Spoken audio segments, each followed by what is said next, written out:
Hey, what's going on, everybody? Welcome to another great episode of It's About Bucking Time. The Bucs walk away with the victory against the Falcons, but now they move on another road game against the Houston Texans, and I'm going to break down the keys to the game on what the Bucs need to do to walk away with a victory, because this is a very winnable game. The Bucs still overall have the better talent. So let's start on the defensive side. The number one thing that they need to do is take away the run.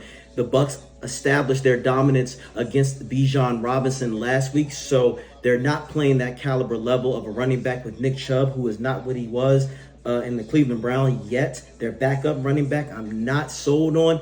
The Texans have a shaky offensive line, so that should be the dominance should go to the Bucs on that. Take away the run game first and then make them one-dimensional very early and put the pressure on CJ Stroud. And the Bucs will do better, in my personal opinion, if Bowles decides to run more cover two schemes where the corners play more man, which will allow the pass rush to get there. In my opinion, the cover three, we're not ready for that too much. If you're not, the difference between the cover two and the cover three is that in the cover three, the cornerbacks are playing more for the deep pass, and unfortunately, they play the cushion coverage. If anybody knows, I think the cushion coverage should be outlawed in Bowles' scheme. But I do think, though, that the Bucs need to play more cover two, because another thing that was happening to the Bucs is that they were getting shredded in the flats from the Falcons, which is why Bijan Robinson was able to get that 50-yard opening touchdown. So I truly think if the Bucs play more man coverage, disrupt the timing with CJ Stroud and his wide receivers, that will allow Yaya to get to Stroud. That will allow Vita Vea and Kalijah Kancey to get the job done, and Hassan Reddick, who so far is showing us that he is here to play and to be dominant. So that's one sack, got 13 more to go, Hassan.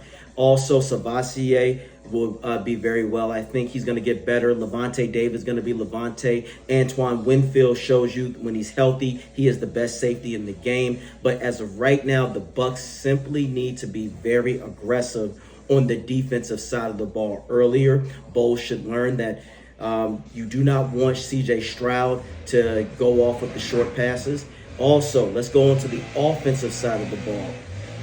The Bucs simply need to utilize, Grizzard needs to utilize Baker Mayfield's talent so much more on running outside of the pocket. That's where he is effective and elite at. I think Grizzard, hopefully he has learned from that. Let's get the rollouts going. Let's get crossing routes going. Let's use the spread. And the Bucs simply need to utilize the passing to set up the run. Emeka Egbuka has put the league on notice, which means that the Texans will have to really pay attention to Emeka. But if they do that, that also gives the Bucs other receivers an opportunity to make a name for themselves, to help out Baker Mayfield.